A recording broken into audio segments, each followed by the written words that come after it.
The real reason you like Top Gear, the Top Gear viewers, the real reason you like Top Gear is because the relationship between the three presenters, Jeremy Clarkson, James May and Richard the Hamster Hammond, is not a real hamster, is he?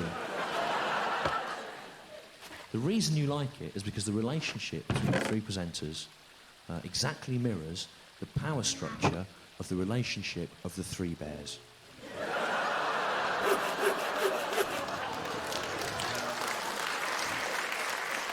And I think you find that very comforting to watch, don't you? Top Gear viewers. Richard the Hamster Hammond, he's not a real hamster, is he? He's the baby bear, isn't he? Washing his ears. With his little tiny red shoes he's got on. All shiny buckles all done up. And he sits up at the table sometimes, doesn't he, with the others? They let him sit up at the table. And he licks up his milk, doesn't he? Lovely milk. I lick up my milk. Lovely, warm, creamy milk. From Morrison's.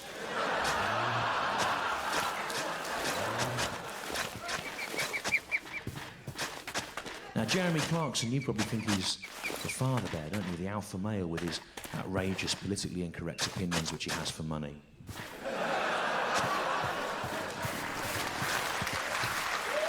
But he's not! James May is the alpha male in that group, not Jeremy Clarkson. James May, strong, silent. Because you know, if he wanted to, James May could tear Jeremy Clarkson's face off. With a single blow of his enormous club. I think the problem I have as a kind of frustrated, bitter, politically correct, middle-aged liberal is I can't work out which one of the three Top Gear presenters to despise the most. You'd think it would be Jeremy Clarkson, wouldn't you, with his outrageous, politically incorrect opinions, which he has every week to a deadline in the Sunday Times. Almost as if they weren't real. But it isn't, right? Because, you know, I think about Jeremy Clarkson, right, is I think he's either an idiot or a genius, right? He's either an idiot who actually believes all the badly researched, lying, offensive shit that he says. Or he's a genius who's worked out exactly the most accurate way to annoy me.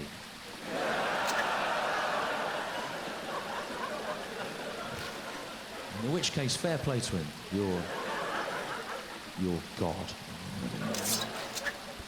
So it isn't him, the Top Gear presenter that I hate the most. And he's someone who I think, on balance, I hate more than anyone who's ever lived, actually. And it's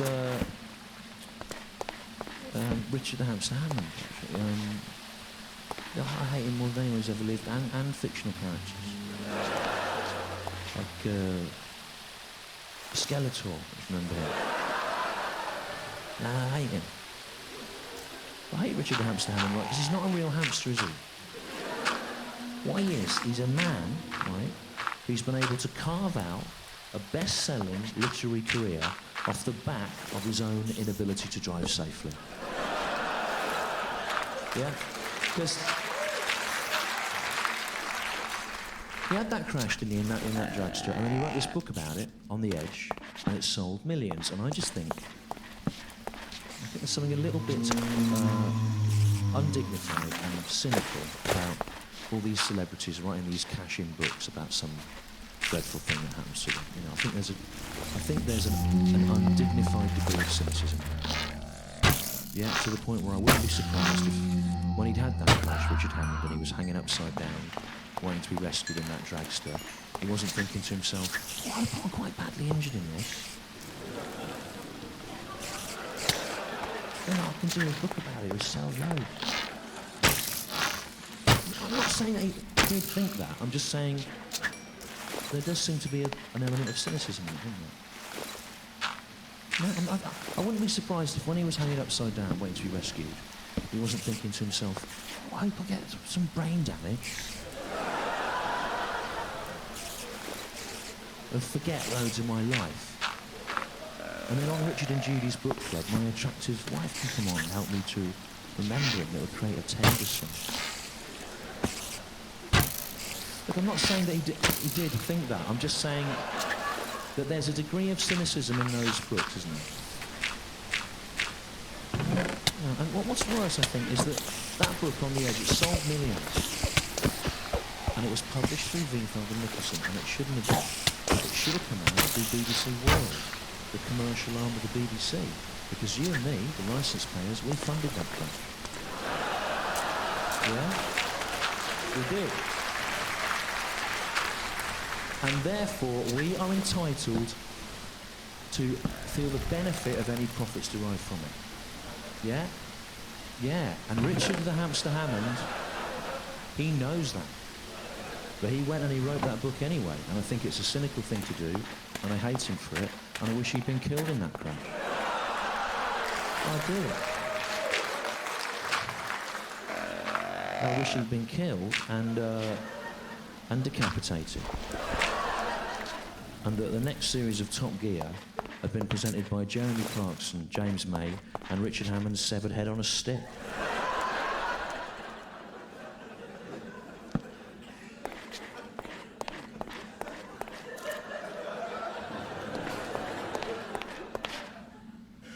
And if that seems a bit much for all the Top Gear viewers, it's just a joke, like on Top Gear.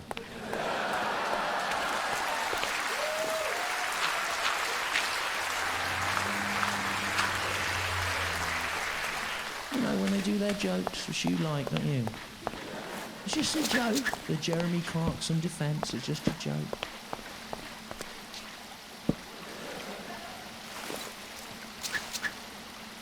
So when I said that I wished Richard Hammond had been decapitated and killed, like when they do their jokes on Top Gear, it was just a joke.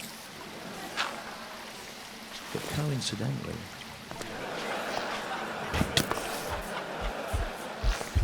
as well as it being a joke, it's also what I wish had happened. Because I hate Richard the Hamster Hammond. He's not even a real hamster. If he was a real hamster, and so I went, do you know a hamster has survived a 280-mile-an-hour dragster crash and advertised Morrison's, admittedly with a glazed expression, you go, that's a good hamster. But he isn't a hamster. He's not even a hamster. He's nothing. It's worse than a hamster. Because Jeremy Clarkson, your spiritual king, at least he has the guts, doesn't he, to stand there personally expressing his stupid, offensive opinions, right? But Richard the Hamster Hammond doesn't do that, does he? He just stands next to Jeremy Clarkson, giggling. Blah, blah, blah, gypsies. Gypsies. Imagine being a gypsy. The caravan. Not even in a car. Blah, blah, lesbians.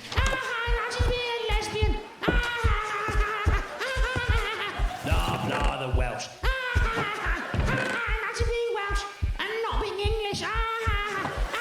He's nothing. He's like a horrible little shit weasel kid at school. Hanging around with all the bullies, laughing at their jokes in the hope they won't pick on him. He's a horrible little shit weasel piece of shit, nothing, hanging around with the bullies, laughing at their jokes, licence payer funded, apologist for institutionalised bullying, and I hate him. Picture the scene, the Top Gear Christmas night out, Jeremy Clarkson, James May, Richard the Hamster Hammond, he's not a real hamster, they're on the South Bank, 2 o'clock in the morning, running along the embankment drunk, gypsies, and Jeremy Clarkson sees a homeless man asleep by the river. And that homeless man's probably Scottish, remember? He is. Glasgow.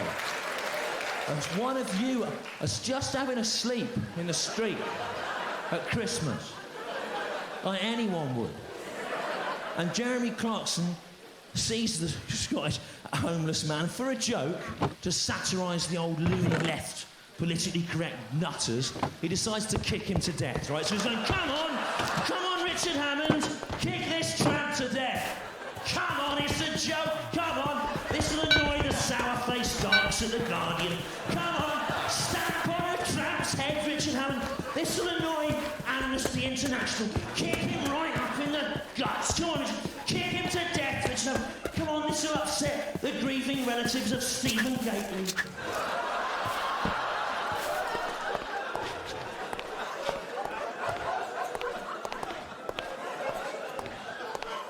And Richard Hammond's going, no, I'll just stand here and film it on my camera phone. Ha, ha, ha, ha. Gypsies, ha. That's what he is, nothing.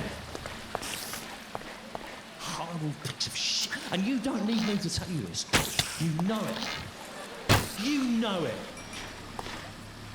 This is that famous bit of news footage, isn't it? You can find it on YouTube now, where Jeremy Clarkson and Richard Hamster Hammond are on some kind of panel in Australia. And Jeremy Clarkson does one of his Top Gear jokes. He says that Gordon Brown is a one-eyed Scottish idiot. Now, by all means, make fun of Gordon Brown's policies. Make fun of him being Scottish at a push, if that is amusing to you.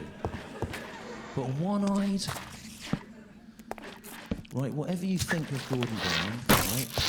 He lost his sight as a child. He went blind as a child. And is that a funny thing to do a joke about? I don't know. He went blind as a child. He's got about 30% vision now, I think, which may be why he didn't cross his T's in that letter to that dead serviceman's mother, mightn't it? Yeah?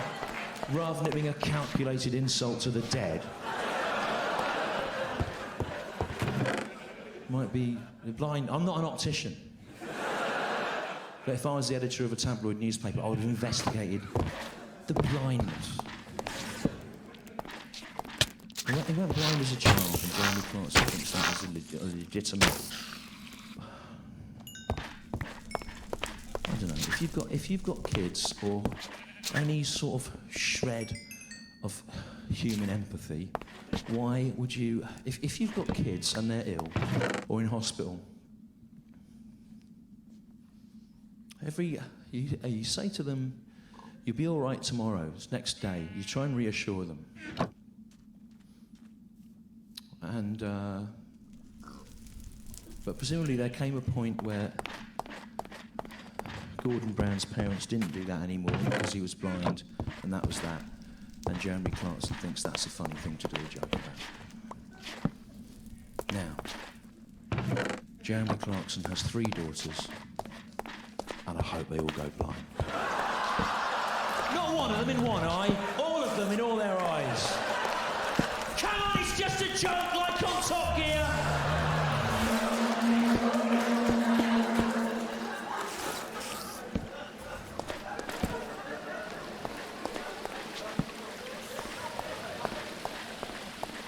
But again, as well as it being a joke.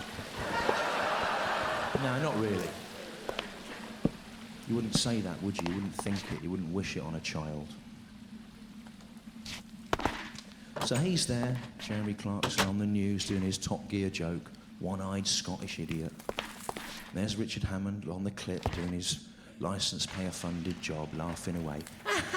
Blind child, ha ha. But then he realises, Richard Hammond, it's being filmed. You can see it in his brain, click. And maybe this isn't going to play as well, as he might imagine at home. So what he does to try and cover his arse, look at it on the clip, at the same time as laughing, Richard Hammond tries to make a disapproving face, right? What he does for about a minute is this. He goes, ah!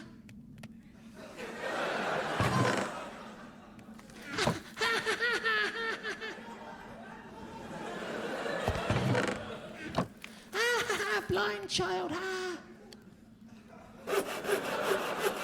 Find that clip, look at it. It's one of the most pitiful things I've ever seen. Look at Richard Hammond's face in that clip. And what you see is the face of a cowardly man trapped between 2 different forms of cowardice. And I hate him for that. And I wish he'd been killed in that crime. I wish his head had come off and rolled along the track, and all shards of metal had gone in his eyes and blinded him. Because that's funny, isn't it, on Top Gear, going blind? And then I wish his head had rolled into a still burning pool of motor oil, but there was just enough sentience left in his spinal column for him to go, oh, that's hot, and then die.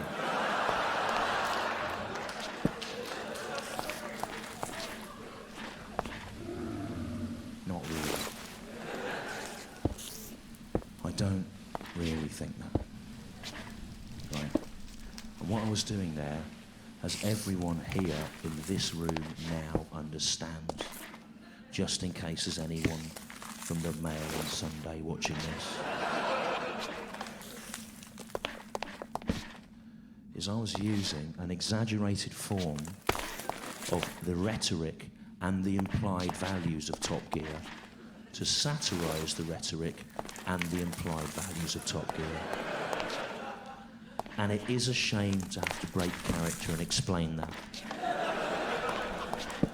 But hopefully it will save you a long, tedious exchange of emails.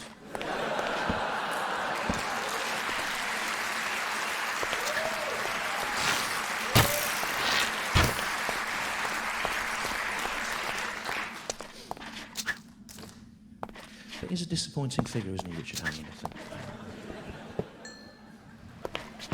It disappoints me, because, you know, you sort of get the sense that he's probably all right, really, but he's in with a bad crowd, you know? And you know what? I should have seen this coming years ago, because I was actually at school with Richard Hammond.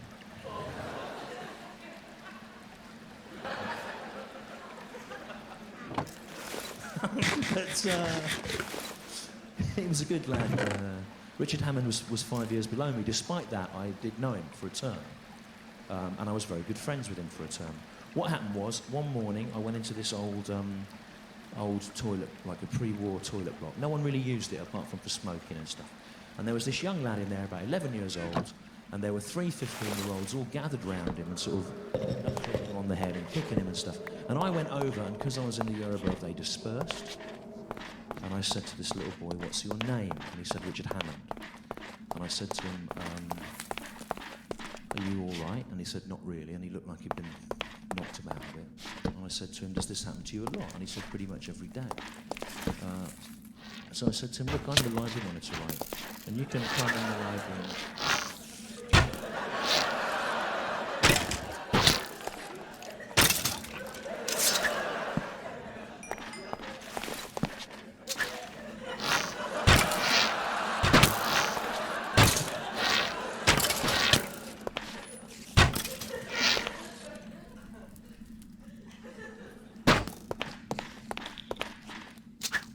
Hey, now, I did this show 30 times in the summer.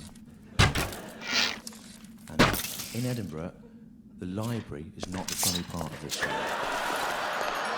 Okay, I'm not having a go, I'm just saying. They don't, way over there, they don't regard the printed word with such... I think that's... I don't mind what you laugh at, right? I'm happy for anything.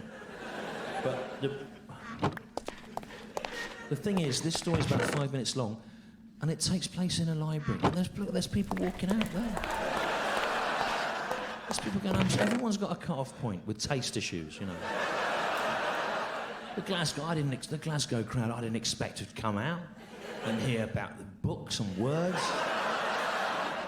It was disgusting.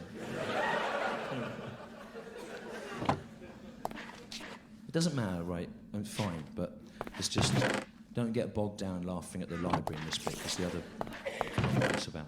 Okay, so it doesn't matter. So I was a library monitor, and was that over here? This is the part I didn't expect to be. At 2. Yes, that was a reference to Shakespeare. I don't know if you see that. It's about betrayal. So, anyway, I said to Richard Hammond he could come in the library any time, and they wouldn't come and find him there. He came the next day, and he was really nice. He helped me file loads of books away, and then he just got on with some little drawings, little funny animals and stuff. And he did. That's what he was really good at, little... And then he came back the next day. He came back pretty much every day for the whole of the rest of the term, apart from when he had sport or army cadets he was in. And he was really nice. And, you know, the first couple of weeks he did what any 11-year-old boy left alone in a library would do. He used to get down all books about the human body and art and look for nude women in them, you know. And in the end, I said to him, look, Richard, you're here every day. You may as well try and read something good. And I tried to get him to read some of the sort of books I was reading at the time, you know, like Camus and Sartre and Kafka and things like that.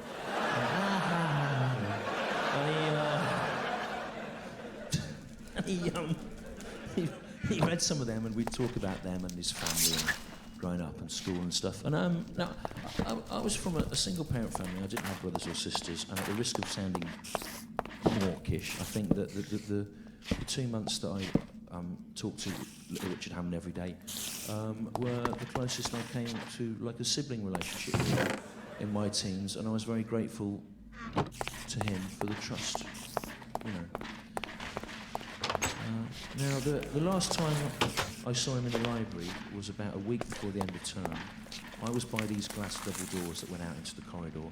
He was filing some of the books away, and he suddenly went, and he pointed out in the corridor, and these 3 kids that had been beating him up were coming. Now, I didn't have a key to the door, so I said to Richard Hammond, quick, chuck us the 2 biggest books on that trolley. And he did. The first one was a dictionary. The second one was a Penguin paperback edition of Ulysses by James Joyce. And I slid those in the handles, and I made like a bolt, and these kids couldn't get in. They went away. And I think it's ironic, given that Richard Hammond's now the kind of publicly funded cheerleader for mass ignorance, that he was saved by James Joyce. Now, that was the last time I saw him in the library. He didn't come back. I don't know why. But the last time I saw him in the speech was about a week later. I went back to that same toilet. He was there. And those 3 kids. But this time they weren't shooting him up. They were all sharing cigarettes, and they were looking at her Russell, which was like a porn man with a record on it. And I said to him, hello, Richard. And he dealt me. And I went to the room, and while I was doing the room, I said to him, who's that, Richard? And he said,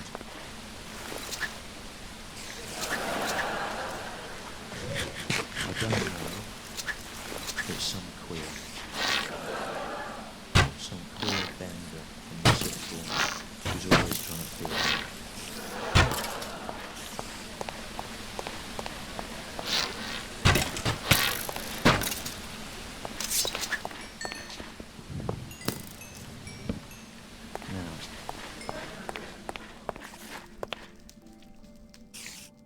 That story about Richard Hammond is not true.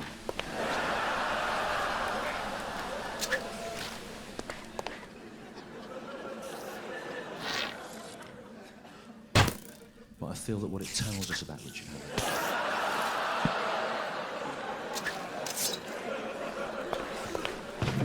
that's the main thing, isn't it? It's a bit of fun, you know. About going out there. Everyone has a cut-off point. I didn't pay to hear a 20-minute fictional story about Richard Hammond. Set in a library.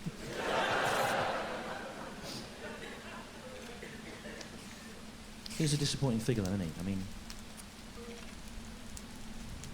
yes, I mean, that's, the problem is that it disappoints me. Now, Frankie Boyle and all the young, angry comics, they say that me and the older turns, we should be more angry, like they're about the Queen's vagina.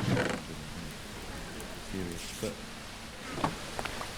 my main response to the world is not one of anger. As I get older, I find it's one of disappointment in people, in Richard Hammond, or in culture, or in government, or a general disappointment as all the things that I valued as a child are taken away from me and changed, and I can't get them back. And the last thing I want to do tonight is I'm going to tell you a story that hopefully will explain this disappointment. It normally takes about 20 minutes. Right, okay. It'll be longer tonight, though.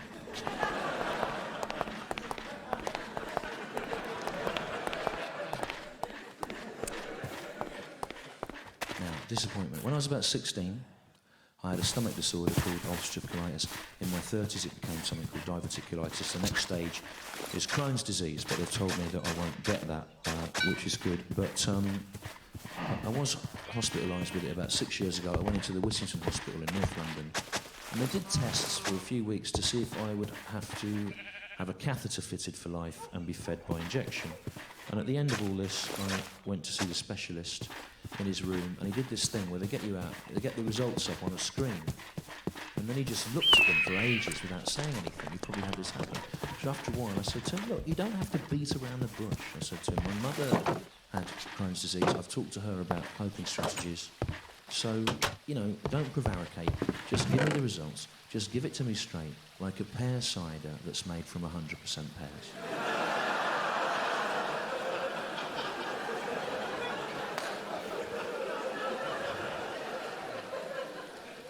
And he said, I'm sorry, what did you just say there? And I said, look, I'm not trying to tell you how to do your job, but I was on that ward. I talked to all these other guys there about what they'd had, and so you don't need to cushion the blow. I said to him, just give me the results, just give it to me straight, like a pear cider that's made from 100% pears. And he said, I am sorry, I've not heard that phrase before.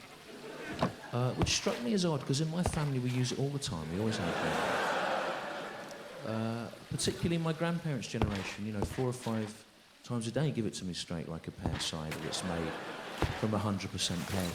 But it was only when that doctor pointed it out, I thought, yes, it is odd, I didn't hear other people saying it, But when I was a kid, it was absolutely ubiquitous, it was part of every day. And so many of my most profound childhood memories are attached to that phrase, I remember when I was about 8, 9 years old, I had a Jack Russell as a puppy. And I called it Scarry after the kids writer, Richard Scarry. And then he got this sort of gastro thing, and my dad took him to the vets, and when he came back from the vets, the dog wasn't with him anymore. And I said to my dad, well, Scarry. And he said, well, I'll give it to you straight. Like a pear cider that's made from 100% pears. I've had it given a lethal injection. So that's just one example, but there's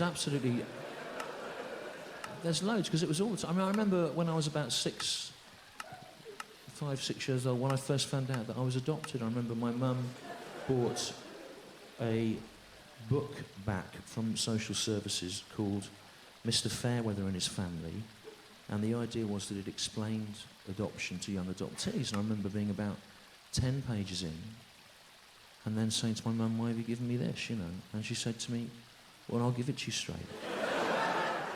Like a pear cider that's made from 100% pears. We're not your real family. But, you're loved.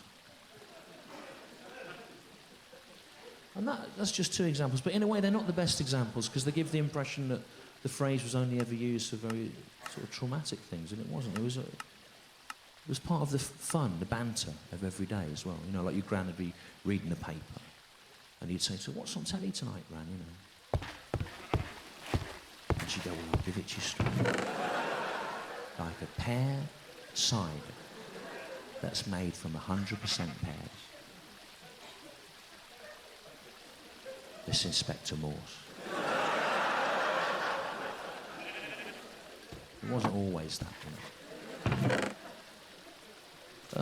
So that's, I hope you see what I mean, it's always there. But I do appreciate it was peculiar to my family, and I was trying to think why that was. Now, I'm not a social historian, but my grandparents were shop floor at the Cadbury's factory in Birmingham. But before that, before the Industrial Revolution, when people came to the cities, going back thousands of years, hundreds of generations, my family had been agricultural workers in Herefordshire, Worcestershire. There's apples there, there's pears, there's cider manufacture. Maybe give it to me straight like a pear cider that's made from 100% pears was something they all said in the fields, for fun. But my family took it with them when they went to the city for work. And somehow it survived, maybe because my gran had 9 sisters and they would have all have said it, No. I don't know, but what it means to me is when I hear that phrase, it moves me, not just because of the memories of childhood, but also because it's about a bigger thing. It's about the history of ordinary British working people on the move. Yeah, bear with me, culturally, yeah.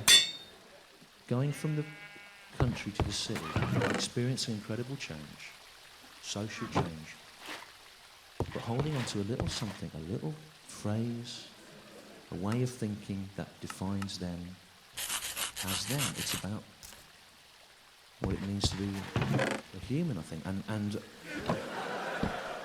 And let's not forget those generations before us experienced incredible change. Look at the changes outside here in this last 100 years, you know, in this, just outside this theatre.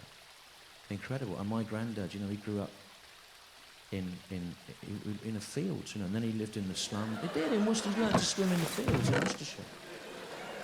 But then by 1940, he was an engineer for Lancaster Bombers. It's incredible. And actually one of his crew was one of the first crews to fly over Dresden after the Dresden firebombing. And I think that he was traumatised by that. But he didn't talk about it. That generation of men didn't talk about their experiences. Yeah. He talked about it once.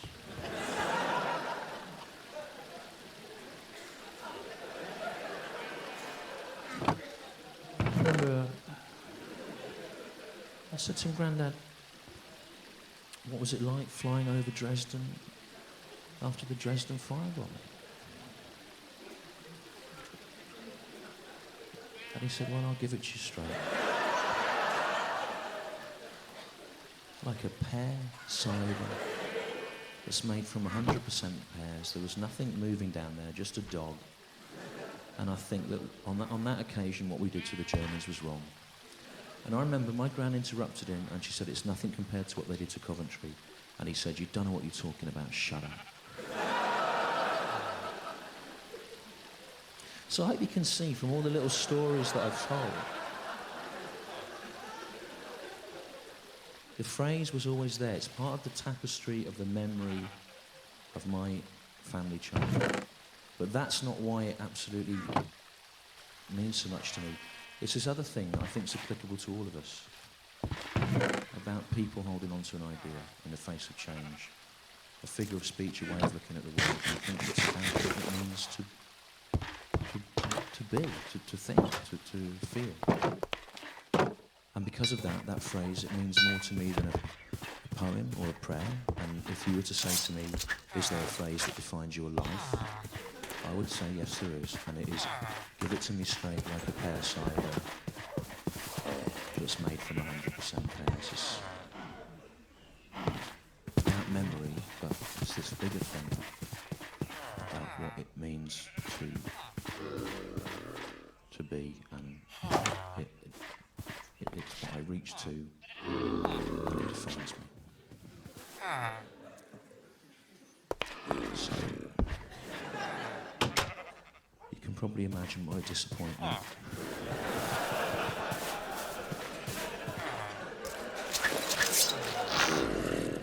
When I was watching the television about May, and an advert come on for this pear cider, and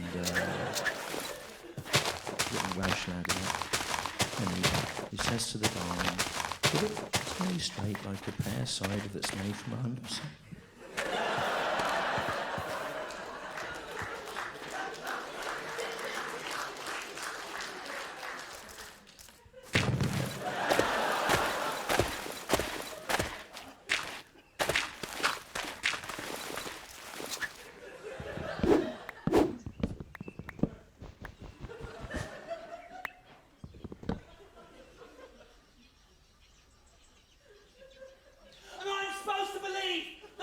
Coincidence of mine. They heard that. They heard that. They went, oh, let's take that. Irrespective of its original context or any meaning or love behind it, we'll take that and we'll use it to sell cider. Give it to me straight like a pear cider that's made from 100% pears.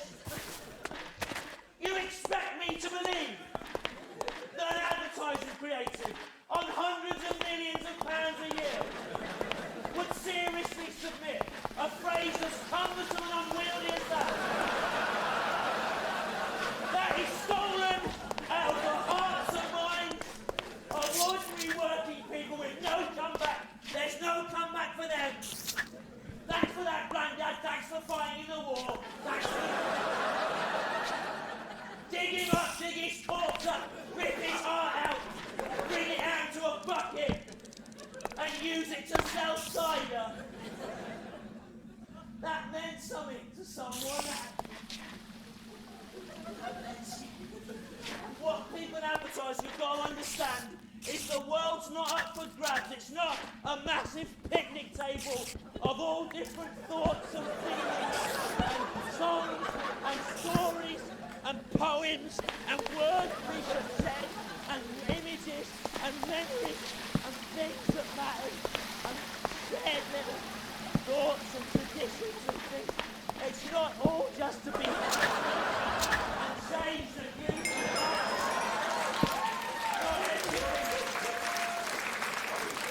It's not all. Don't light this up. This isn't an entertainment. This isn't to be seen. You can't just take things and change them. That's gone, that phrase. That mattered to us. That's gone. You can't get it. I wanted to teach my son that phrase. And there's no point now. So what's that saying? No, my granddad said it in the fields, I said it in the woods. I go, shut up, it's in an advert. That's gone, you can't get it back. I'm not mad, by the way. I'm not one of these people who thinks everything's copied off them. I'm not the sort of person who goes, oh, in 1976, I did a drawing of a robot and then Star Wars came out.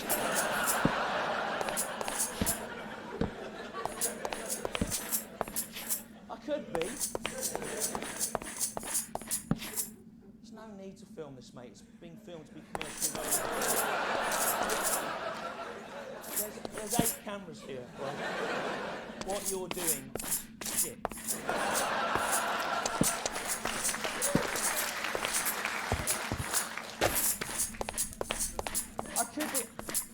I could feel like that, right? When I was about 11, 12, right? I used to like reggae music, the reggae. Now back then, 1979, 80, if you liked an artist's work, you had to buy it in a shop.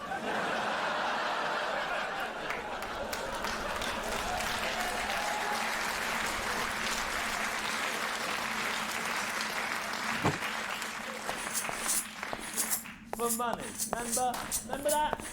When you used to buy things for money rather than just stealing it off people with all your cameras and downloading stuff. Remember?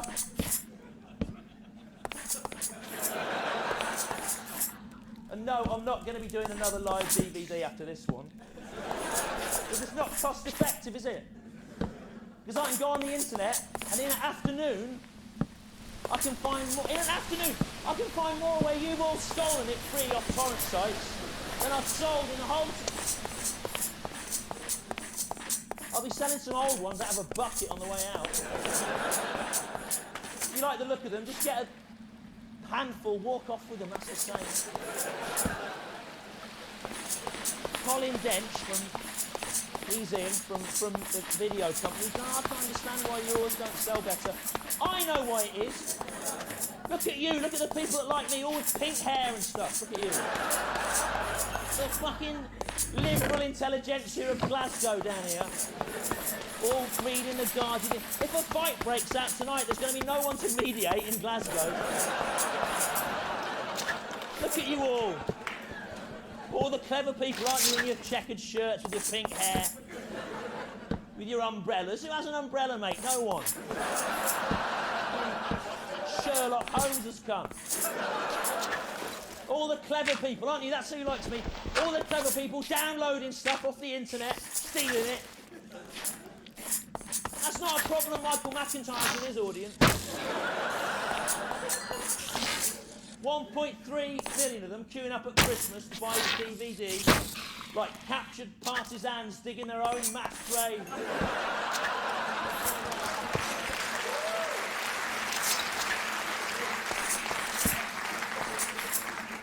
So I was in Summit Records, the reggae shop in Birmingham, 1979, 1980, Saturday morning in the Bullring, all Rascals work there. I was queuing up to buy Handsworth Revolution by Steel Pulse. Don't wander around at this point, madam. There's no need, is there, to wander around at this point? Because if you've ever seen anything, ever, and have any sense of the internal logic of any structured piece of art, this is obviously nearly the fucking end.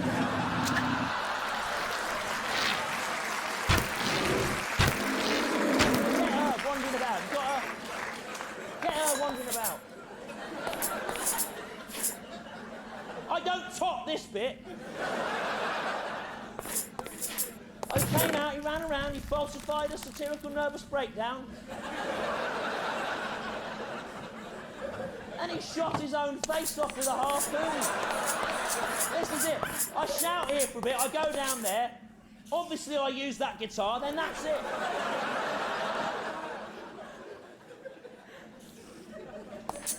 We'll need a single of that guitar, clean, for the edit. Make that work.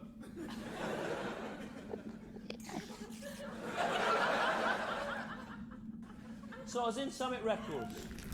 Saturday morning, 1979, Rastas, Handsworth Revolution, Steel Pulse. And my friend in the queue, James, said to me, "How's your mum?" And I said, "Not great, actually, because there's a rat in the kitchen and she doesn't know it." Yes!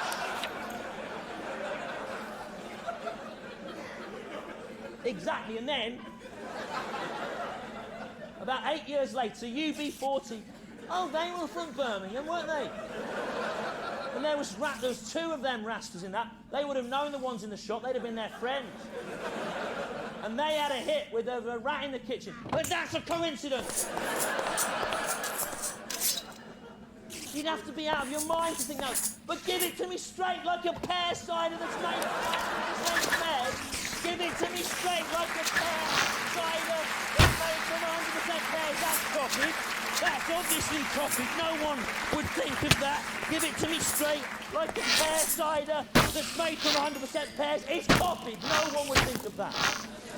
No one. And what breaks my heart about that? It's not only is it stolen, it's been stolen all wrong.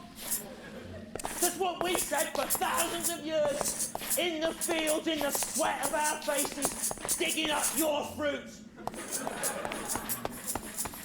Was give it to me straight like a pear cider that's made from 100% pears. But the Welsh bloke in the advert, he says, give it to me straight like a pear cider that's made from 100% pear.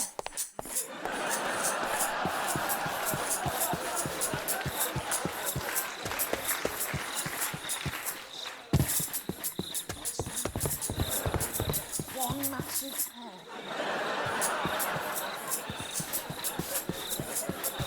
One massive pear, making all the cider in the world. A pear you can see from space. It's pears, the plural of pear is pears. Pear. No one would say pear when they meant pear. If you were out in the shops and you thought, oh, I wish I had 10 pears now, and you were in the grocers, but for some reason only understood by you, you'd only say pear when you meant pears. The only way you get 10 pears is if you go in and out over and over again, backwards and forwards, 10 times in all different hats and wigs. Doing all the different accents, English, Welsh, fluctuating between them, backwards and forwards. You'd say pears. Even the bloke in the advert that says pear for money would say pears in his spare time if he needed to get some pears. Then a thing comes up at the end. Magnus pear cider. 100% pear. Should be pears.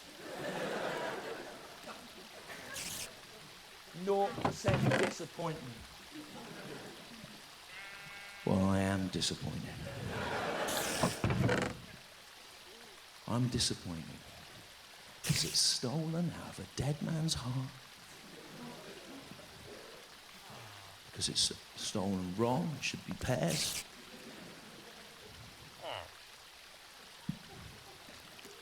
And because there's no point saying that the side is 0% disappointment if you've already said it's 100% pear. Because you can't have more than 100% of a thing, no matter what they tell you. And even if you could, which you can't, there'd be no point saying the cider was 0% disappointment. Because you can't make a drink out of a feeling.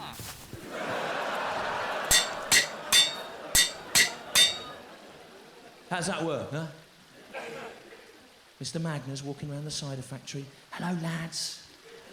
Get in the vat. Trample down all the pear. There must be about 500 pear in there. Trample all the pear down. Don't put any feelings in with the pear. Don't put any disappointment in with the pear. We won't do that, Mr. Magnus. It's an abstract concept. We can't mix it up. It's just pears. Pear. Trample down the hundreds of pear. Pour in more pear. There's about 4 million pear up there. Pour the millions of pear in. Trample down the millions of pear, lads. Trample down all the pear, but don't put any feelings in. Don't put any weird foreign feelings like ennui in it. It's like a French existential despair. We won't put that in. It's just pears. Just pear, lads. Just pear. Trample down all... Do you think you might run out of pear? Don't worry, I've got my secret stash. I've got 2 pear there and 2 pear there. That's right, lads. 2 pairs of pear. 2 pairs of pear. It is confusing, isn't it? But it is right. Just pear, no feelings, no disappointment, no ennui. Don't put any weird... Don't put like a lust tinged with regret in there, will you? Like someone in Glasgow might have for a library. Just pear. I think you'll find it's pears, Mr. Man. No, it's pear. I think you'll find it's Mr. Man.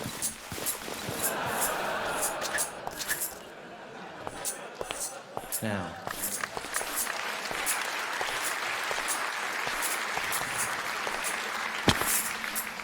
there was an advert on about 18 months ago for British Telecom, and the music in it was Which Will, when the 70s folk rock singer Nick Drake. Now, we can't know what Nick Drake was thinking about when he wrote Which Will, and we can't ask him because sadly he committed suicide 2 years after it came out.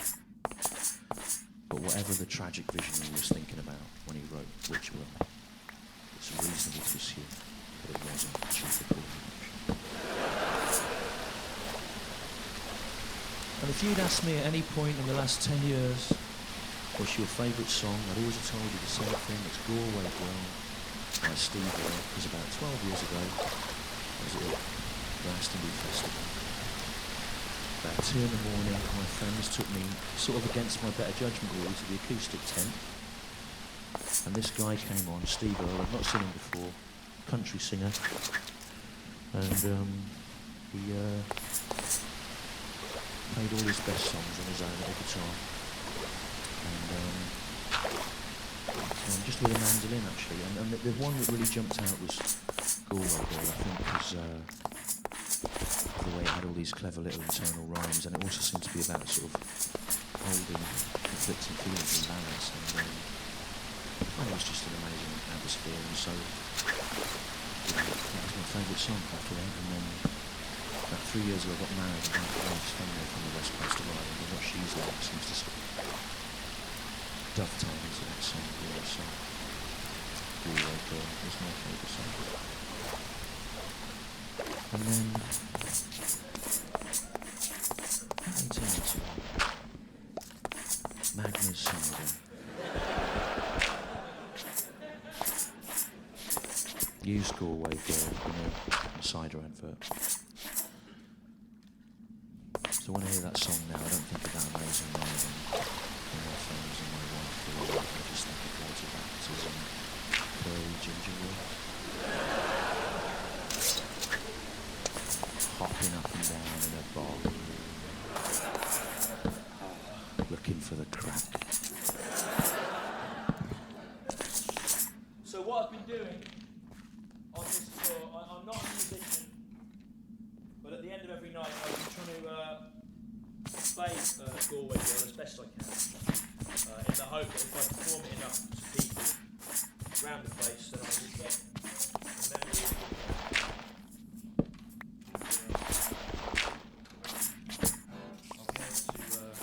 to use that memory to overwrite the advert memory and get my own memory. Don't worry, Glasgow, there's been some unusual responses from you here tonight. But the embarrassment you all seem to feel at this point is entirely consistent with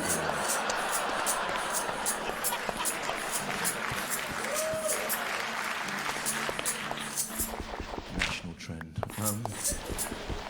Basically, no one thinks it's a good idea when a middle-aged comedian reaches for a guitar.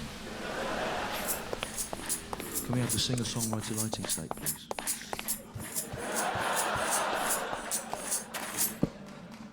Is that coming out of the guitar in your system?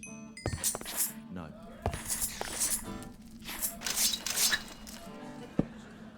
So I pressed the button and I did that. Yeah, it's tense now. There's arguably a worse atmosphere here now I've said I'm going to sing a song than it was when I said I wanted Richard Hammond to be decapitated.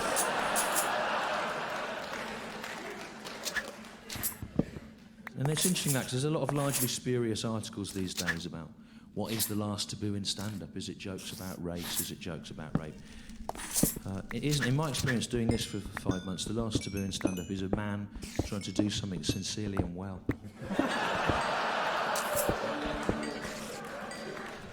People hate it. There's the Top Gear fans up there going, oh, do some rape stuff, come on. It's Monday. Start the week with a rape joke. 2 verses. Anyway, to help me, all the way from Brighton, special guest. Will you please welcome on the violin, Nick Pinn.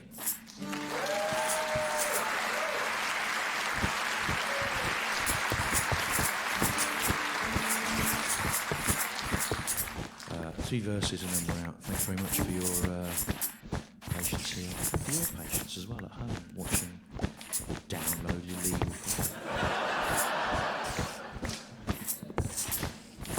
Right. 1, 2, 3, 4.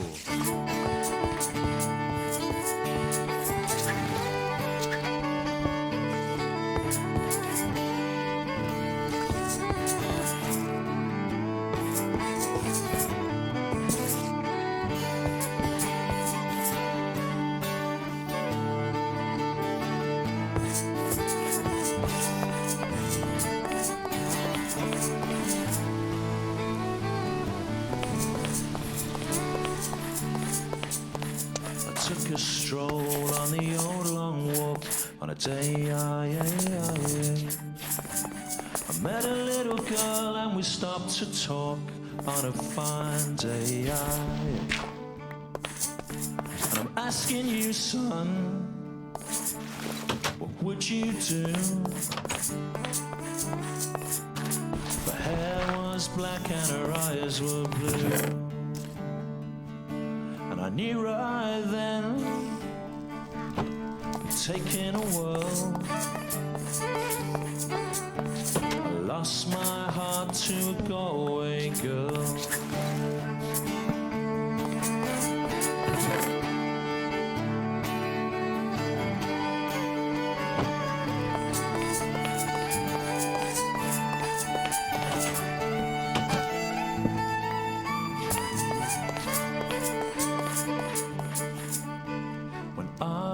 Up, I was all alone with a broken heart and a ticket home.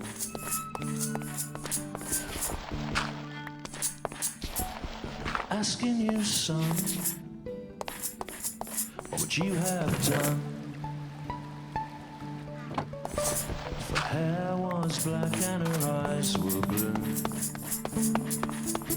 And I've been all over this big old world. I ain't never seen nothing like a Galway girl. And I give it you straight, like the cider that's made from 100% pear. From 100% pears. From 100% pears. From 100%. Is there any disappointment in that? Is your bread and butter salty with regrets? Do you ever get the feeling you've been cheated? Well, maybe, Johnny, just a bit.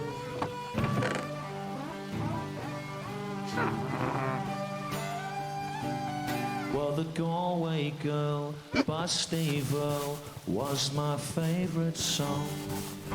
They sold it off to a cider ad and my memories went wrong.